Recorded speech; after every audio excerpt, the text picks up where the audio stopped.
എന്താ അറിഞ്ഞെന്ന് എനിക്കറിയില്ല. പക്ഷേ മോൾ ഇപ്പൊ പറഞ്ഞത് സത്യ. അമ്മ, എനിക്കെല്ലാം അറിയാം. സമൃദ്ധ ഈ വീട്ടിൽ എങ്ങനെ എത്തിയെന്നും ഇപ്പൊ ജീവിക്കുന്നത് എങ്ങനെയാണെന്നും എല്ലാം. അതിലൊരു തെറ്റുമില്ല.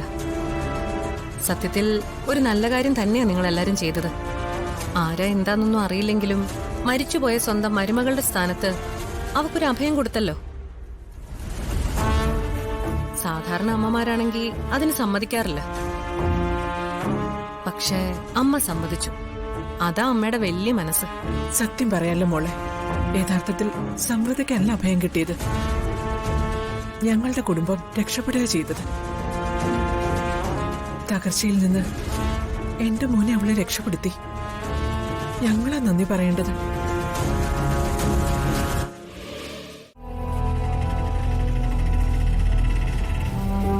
സച്ചി എവിടെ? ഞാൻ കുറെ തവണ വിളിച്ചു, പക്ഷെ കിട്ടിയില്ല. സച്ചിക്ക് എന്തു പറ്റി?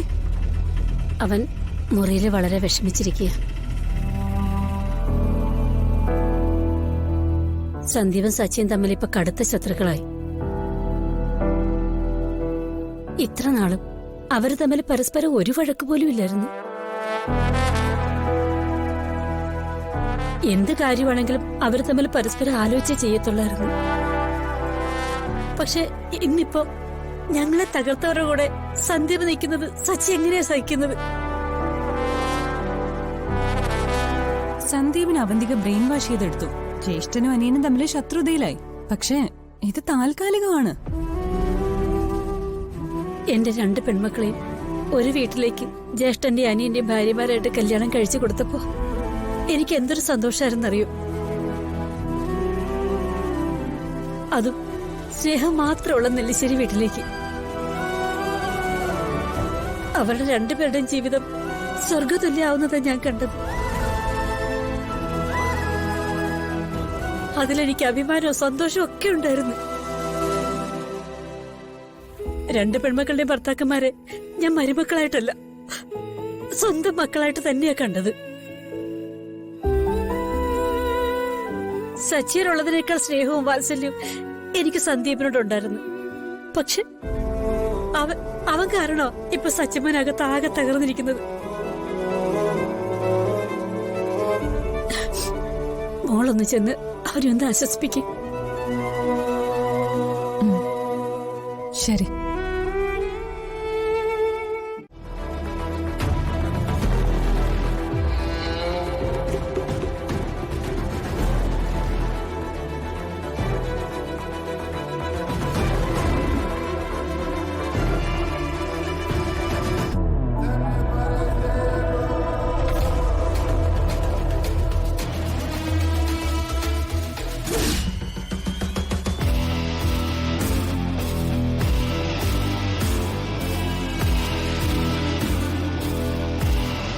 സന്ദീപ് എന്താ ആലോചിക്കുന്നത്?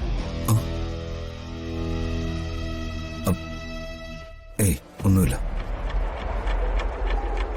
സത്യത്തില് ഇത് ഞാൻ ഒട്ടും പ്രതീക്ഷിച്ചല്ല. ഇത് വേണ്ടായിരുന്നു നിനക്ക് തോന്നുന്നുണ്ടോ? അയ്യോ, അത് ഞാനൊരു പോസിറ്റീവ് സെൻസിൽ പറഞ്ഞതാ. ഇവിടേക്ക് തിരിച്ചു വരാൻ ഒരു സാഹചര്യം ഒരുക്കി തന്നതില് എനിക്ക് അങ്ങേരത് നന്ദിയുണ്ട്. പക്ഷേ ഒരു കാര്യമുണ്ട്. ഞാൻ കാരണം നിങ്ങൾ ചേട്ടനും അനിയനും തമ്മിൽ തെറ്റിയെന്ന് നാളെ പറയരുത്. ഇനി എന്നെ അവിശ്വസിക്കുകയാണോ?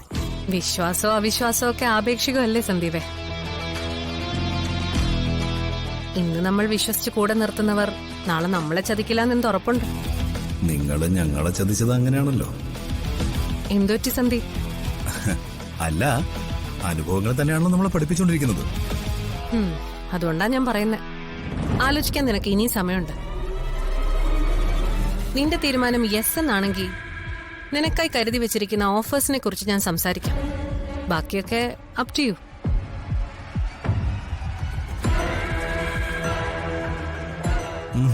എനിക്കിനി ഒന്നും ആലോചിക്കാനില്ല.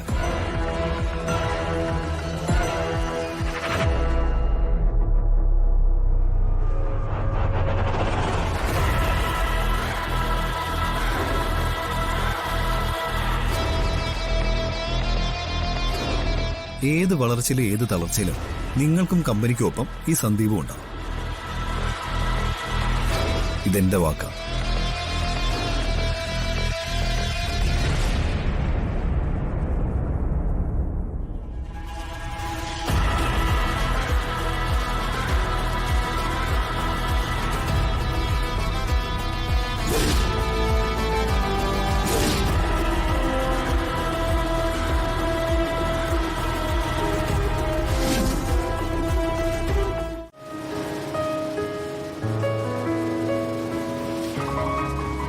എന്തു പറ്റി സച്ചി? അല്ല, ഇവിടെ വരുന്നത് അത്ര ഇഷ്ടമില്ലാതിരുന്ന ആളായിരുന്നല്ലോ, പിന്നെ ഇന്നെന്താ ഇങ്ങോട്ട് വരണമെന്ന് തോന്നിയത്?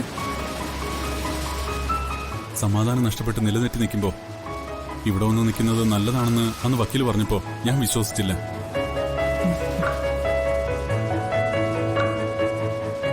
പക്ഷേ ഇന്ന് അല്പം സമാധാനം കിട്ടാൻ എനിക്ക് ഇവിടേക്ക് വരേണ്ടി വന്നു.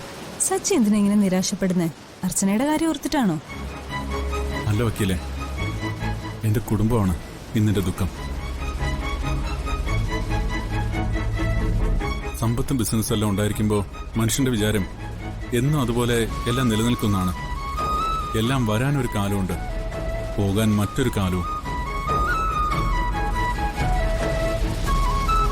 നഷ്ടപ്പെടലിന്റെ ഏറ്റവും താഴ്ത്തട്ടില്ല ഇപ്പൊ എന്റെ ജീവിതം. ലോകത്ത് എല്ലാവരോടും നമുക്ക് യുദ്ധം ചെയ്യാം, എന്തിനെ എതിർക്കാം. പക്ഷേ സ്വന്തം കുടുംബത്തിനകത്ത് സമാധാനം ഇല്ലാതായാൽ നമ്മൾ തകർന്നു പോകും.